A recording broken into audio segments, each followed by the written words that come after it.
Salut, chers auditeurs et auditrices, chers internautes. En ce moment spécial de temps de grâce, nous avons la joie, le privilège d'être avec vous sur ces réseaux pour vous présenter la parole de Dieu. Donc, le message a pour titre « Messager d'espoir et de guérison ». Messager d'espoir et de guérison. Fermons les yeux et prions. Éternel, notre Seigneur, que ton nom est magnifique sur toute la terre, car tu es grand, tu es merveilleux. Toi qui nous aimes d'un amour infini, en cet instant, nous te supplions, dans ta grâce infinie, de continuer à nous parler, à nous instruire, à nous former, à nous préparer et de permettre au temps personnel, à n'importe quel moment où tu feras ton apparition, que nous puissions être tous du nombre pour t'acclamer. Veuille toi-même au temps du Père Céleste, encore une fois, nous parler par ton Saint-Esprit et de permettre que ce message que tu as pour nous parvienne sans altération aucune. Qu'il en soit ainsi, au nom de Jésus et pour sa gloire. Amen. Messager d'espoir et de guérison. Une question se pose. Comment devrions-nous aider une société ou un monde malade? Quelqu'un déclare, plus que jamais, nous sommes convaincus que nous avons besoin de prendre soin de nous-mêmes et celui des autres. En ce sens, j'apprécie d'une façon particulière l'encouragement de certains de mes proches, et comme vous en avez également, qui me disent souvent, prends soin de toi, mon cher pasteur, mon cher frère. C'est vraiment intéressant d'entendre tout cela. Dans le livre du prophète Isaïe, comme dans les évangiles de Matthieu et de Marc, il est dit, « Voici, j'envoie mon messager devant ta face. J'envoie mon messager devant toi pour t'apporter des paroles d'espoir, des paroles de guérison. » Selon Marc chapitre 1er, le verset 2 et 3. Ce messager titré est bien Jean le Baptiste, lequel avait pour mission de préparer la venue du Messie. Et comme le prophète Jérémie l'a prédit avec beaucoup d'à-propos, la promesse suivante, et je cite, « Mais je te guérirai, je panserai tes plaies, dit l'Éternel, car il t'appelle la repoussée, cette sillon dont nul ne prend souci. Je te guérirai, je panserai tes plaies, dit l'Éternel. » C'est une très belle promesse, n'est-ce pas? Chers bien-aimés, chers internautes, vous avez certainement l'habitude de voyager sur de longues routes en voiture ou à pied. Qu'est-ce que vous aimez le plus dans les banlieues, dans les zones touristiques, sur des voies publiques ou ailleurs? Qu'est-ce qui attire le plus votre regard? Vous me répondrez certainement plein de choses, et vous avez raison. Mais il arrive que vous et moi voyions sur notre chemin des infirmes, des aveugles, des mendiants qui ont besoin de notre aide. Quelle est donc votre attitude envers eux? La semaine dernière, il m'arrive d'être au service d'une personne âgée à mobilité réduite. Là où je l'avais emmenée était un peu risqué. Par contre, elle était tellement contente et se demandait, « Vous êtes un homme de Dieu? » Merci. Dans l'évangile de Jean au chapitre 5, les versets 1 à 15, nous trouvons Jésus guérit un paralytique. c'était vraiment un miracle extraordinaire, lequel avait été réalisé un jour de sabbat. Oh oui, c'est bon d'adorer Dieu et d'entendre ces merveilles qui se réalisent dans la vie des hommes et des femmes en ce jour de sabbat, des vies transformées. Un jour, Jésus faisait la route en allant à Jérusalem. Et arrivé à Bethesda, situé au nord du temple, là, il y avait cette piscine au bord de laquelle se trouvaient beaucoup de malades. Quand on parle de beaucoup de malades, nous pouvons voir notre société. Et le grand nombre des malades illustre bien l'état spirituel lamentable dans lequel se trouve le monde, notre monde actuel. Au bord de la piscine, oui, il y avait quelqu'un qui voulait bien se jeter dans l'eau. Malheureusement, il n'avait personne, aucun agent ou d'un proche disponible pour l'aider. D'après cet évangile, les principales pathologies de ces malades rassemblés près de la piscine sont celles qui développent les asthéniques, les boiteux, les impotents, les aveugles, les paralytiques, etc. Tandis que Jésus marchait certainement au bord de cette piscine, au bord de ces malades, mais il vit ces malheureux attendant avec anxiété ce qu'il considérait comme leur unique chance de guérison. Voyons un petit peu avec un peu plus de précision ce qui est dit dans cet évangile, soit dans Jean chapitre 5, les versets 6 et 7. Et nous lisons, Jésus, l'ayant vu coucher, et sachant qu'il était malade depuis longtemps, lui dit, « Veux-tu être guéri ?» Le malade lui répondit, « Seigneur, je n'ai personne pour me jeter dans la piscine quand l'eau est agitée. Et pendant que j'y vais, un autre descend avant moi. » Un autre descend avec moi, avant moi. Le Sauveur, Jésus, ayant aperçu un cas particulièrement pitoyable. Cet homme, il s'agissait d'un homme paralytique depuis 38 ans, comme nous venons de le lire, et il s'approcha de lui. Jésus tourna le regard vers celui que personne ne voit. Il lui parle. Alors, dans quelle langue lui parle-t-il? En hébreu ou en grec? On ne sait pas. Mais sans décliner pour autant son identité, Jésus lui pose une question apparemment étrange. Veux-tu être guéri? Cette question devait en quelque sorte attirer son attention sur la personne de Jésus. Remarquez bien la manière dont il appelait Seigneur, afin de stimuler sa volonté et de faire grandir son espérance. Voilà ce qu'il devrait en quelque sorte avoir sur l'attention même de ce personnage en face de lui. Mais cependant, remarquons comment Jésus se met à la portée de ce malade, de ce paralytique, de cet infirme, là où il est dans ses croyances. Il s'entretenait calmement avec lui.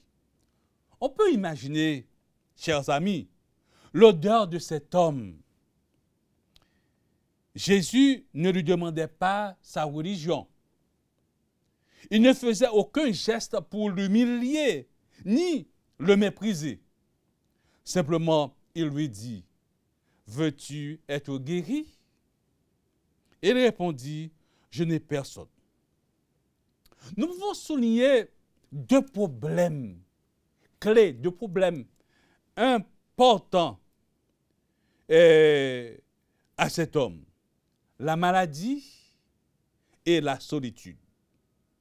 Conséquence, c'est son immobilité que soutient un écrivain. Un peu plus loin, Ricky Evelyn opine en disant, à Bethesda, la superstition était de croire que l'eau pouvait guérir.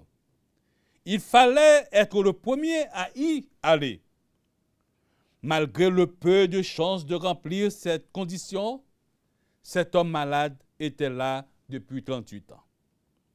Le verset 20 de dire, le malade ne répond pas à la question de Jésus, mais simplement, il lui présente les raisons pour lesquelles il est dans la même situation, et ce, depuis 38 ans. Présente ton souci à Jésus. Il aura pour toi la solution. Simplement, c'est qu'il te demande de lui faire confiance. Et c'est toujours en relation avec la situation de cet homme malade, de ce paralytique dont nous parlons. Dans toute cette tentative pour être le premier dans l'eau, avait échoué. Il n'avait plus qu'à attendre. Vous comprenez bien, chers amis, chers frères et sœurs, chers internautes, que la démarche de Jésus auprès des nécessiteux et auprès de nous est formidable. Dieu s'intéresse à chacun de nous. Permettez-moi de vous le dire avec conviction. Dieu s'intéresse à chacun de nous. Il s'adresse à nous avec amour et beaucoup de tendresse. Puis, il attend notre réponse. Toujours la même attitude envers cet homme, ce malade. Veux-tu alors être comme Jésus? Veux-tu être un serviteur, un messager de grand calibre? Donc, il faut une prise de conscience. Il faut le vouloir. Et l'apôtre Paul renchérit et dit, car c'est Dieu qui produit en vous le vouloir et le faire selon son bon plaisir. Faites toutes choses sans murmure, ni hésitation. Selon Philippiens 2, versets 13 et 14. Un peu plus loin, il dit, soit dans Éphésiens, Dieu veut faire pour nous au-delà même notre espérance. Ce qu'il désire faire pour nous, comment il veut bien nous utiliser comme son messager, comme son agent auprès de ceux qui sont dans le besoin. Petit à petit, une relation de confiance s'instaure entre Jésus et cet homme malade, entraînant un lâche-prise. Veux-tu être guéri? L'homme répliqua que ce n'était pas le désir de guérir qui lui manquait, mais les moyens d'obtenir la guérison. Car sans force et sans amis, il ne pouvait pas être aidé quand l'eau de la piscine était agitée. Il avait essayé sans succès. Écoutez bien cette déclaration. Jésus qui vient, celui qui vient ou prend l'initiative, c'est Jésus. Ce n'est pas nous qui allons vers la puissance de guérison. C'est elle qui vient vers nous. C'est elle bien qui vient vers nous. Remarquez bien la procédure. C'est la méthode que Jésus lui-même a utilisée. Il est allé vers ce malade. Remarquez bien, quand nous sommes malades, ce que nous avons tendance à faire, d'aller voir un médecin, nous sommes obligés de nous déplacer, mais c'est le contraire. Deux conditions doivent cependant être remplies pour bénéficier de la grâce. Le désir et le besoin. Jésus attend certainement notre assentiment, notre désir, notre volonté pour agir, car il ne force personne. Et il le fait avec votre volonté.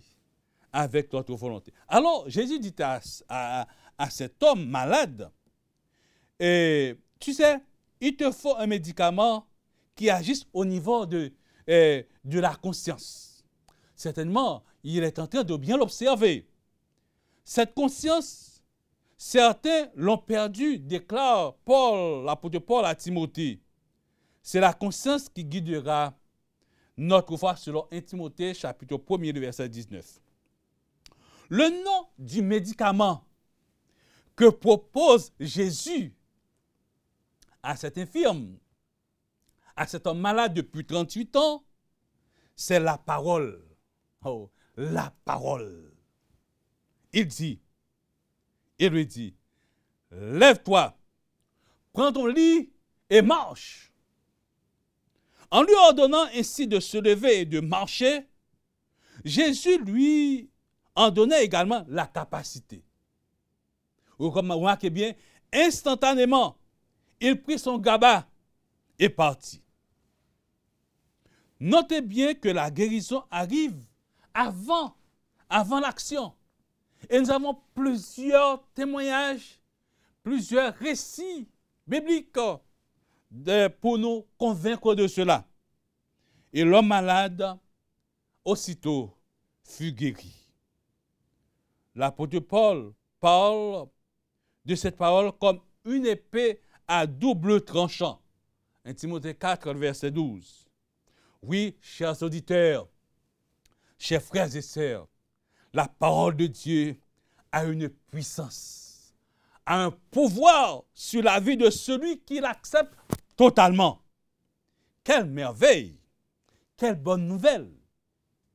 Et l'auteur inspiré, Ellen White, dit que Jésus s'occupait des gens là où ils se trouvaient pour leur parler. Dans les villes, dans les villages, le long des routes, dans leurs maisons, près des puits et même sur la croix.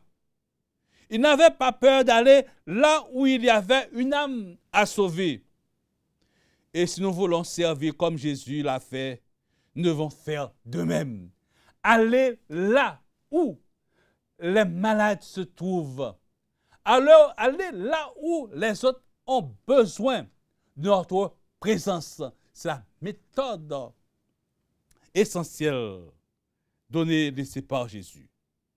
Frères et sœurs, aujourd'hui, une crise sanitaire sans précédent a frappé le monde comme un coup de foudre depuis bien des mois. Et ses conséquences sont lourdes. Des millions de personnes ont été contaminées et cela continue. Et des milliers de personnes sont décédées et la panique continue à s'installer. Et les effets dévastateurs, déclare quelqu'un, sur les moyens de subsistance et la sécurité des populations sont douloureux et préoccupants.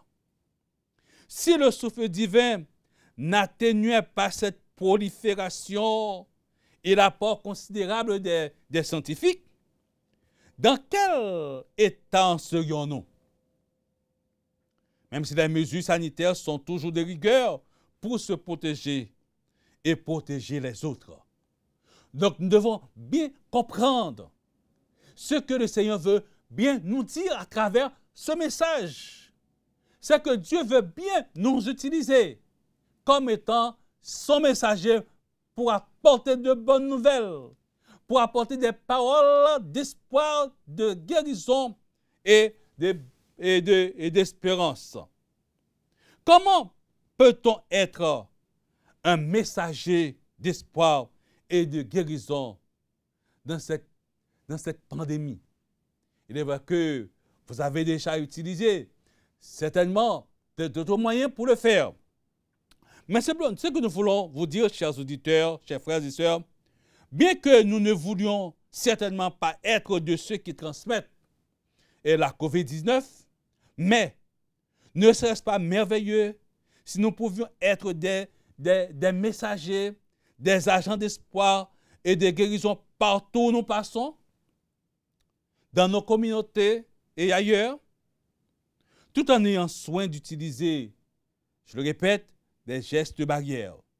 Soyons des témoins de la stabilité spirituelle de l'espérance pratique en aidant les autres à être en paix. La Bible enseigne que Dieu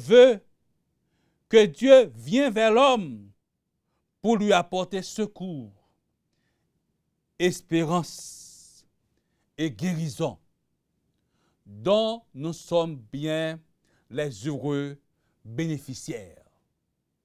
Alors l'invitation, l'appel, où es-tu? Ma fille, dit l'Éternel, pour aller accomplir cette mission. Rappelez-vous bien le texte de Jérémie 17, 30, verset 17. Où es-tu, mon gosse, cher ami, cher auditeur, de les actions à mener pour Jésus? Où es-tu? Quelqu'un soutient et dit, le plus grand médecin de tous les temps s'approche de cet homme et de nous tous. Je suis là, dit-il, pour vous guérir. Lève-toi et marche.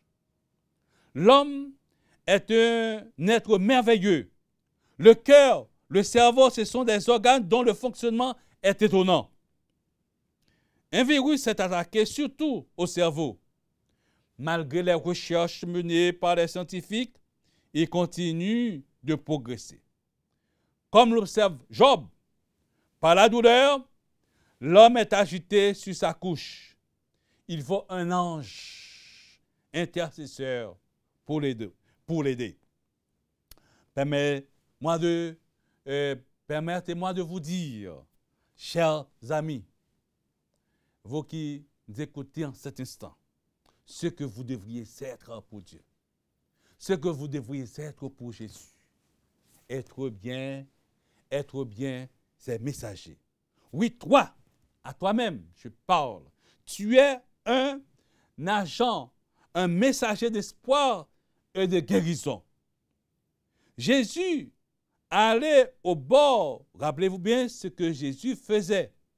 Il allait dans les lieux retirés, méprisés, dans les ghettos, dans les carrefours et ailleurs, pour apporter la paix et la guérison. Jésus t'appelle en cet instant et te dit d'aller faire de même.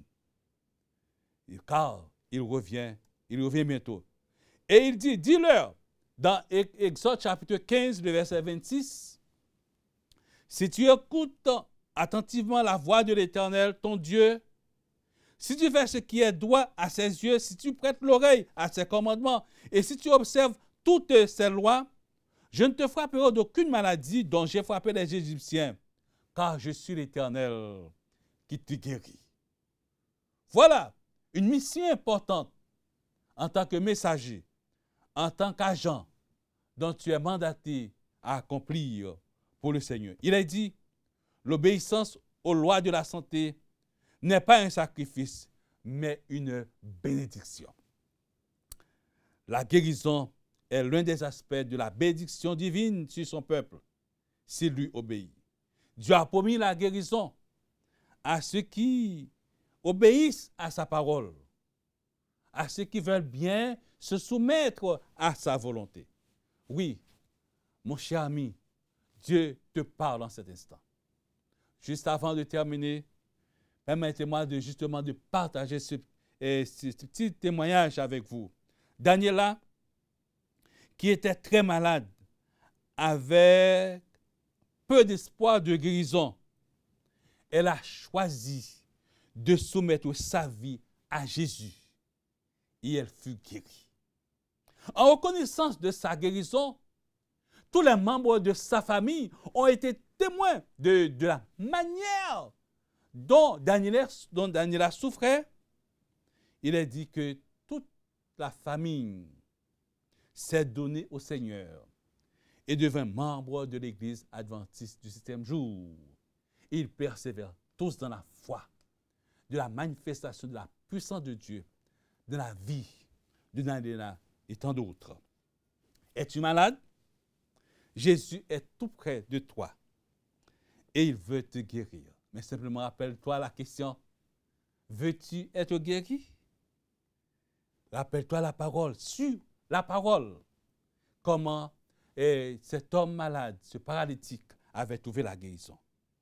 Et je termine avec cette pensée que nous trouvons dans Tragédie d'Esther qui dit, lorsque la maladie frappe, il est essentiel que nous ayons recours aux différents messagers, aux différents agents qui, en coopérant avec les efforts de la nature, fortifieront le corps et restaureront la santé.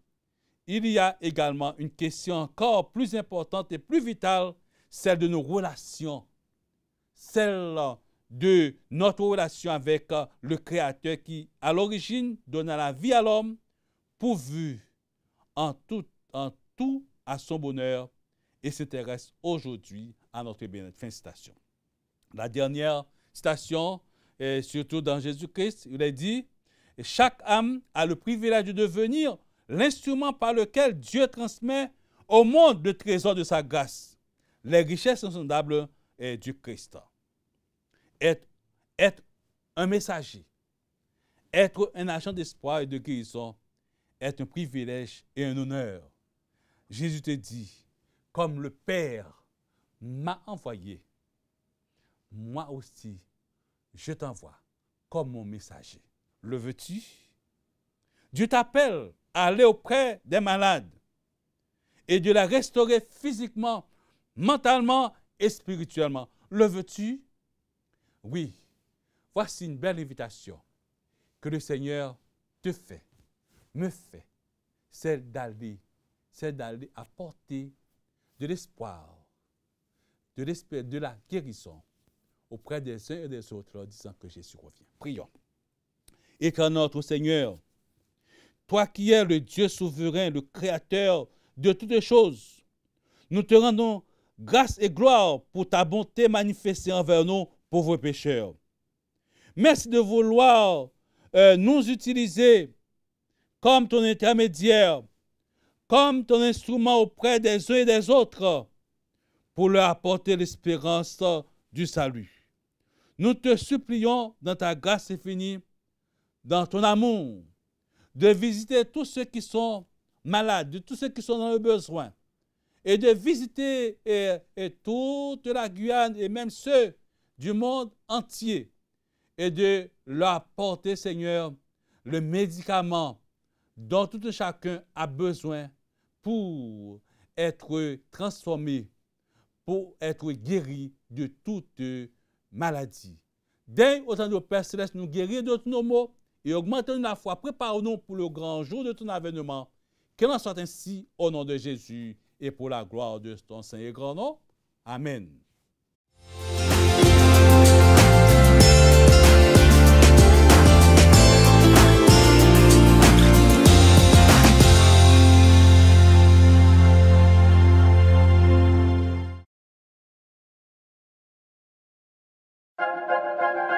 Le monde est confus, agité. Aujourd'hui, l'humanité a accumulé suffisamment d'éléments destructeurs pour mettre fin à sa propre existence. Beaucoup aujourd'hui se sentent écrasés par une fatalité morbide. C'est le noir total. N'y a-t-il plus d'espoir? Chaque jour sur la RJV, tu pourras te reconnecter à l'espoir. Voici ton Dieu, une émission pleine d'espoir et de joie. Voici ton Dieu, une présentation actualisée de la parole de Dieu. Tous les jours, à partir du 3 mai à 8h05, 12h15, 17h15 et 20h30. Une bouffée d'oxygène pour redécouvrir la vraie vie. Voici ton Dieu sur la RJV.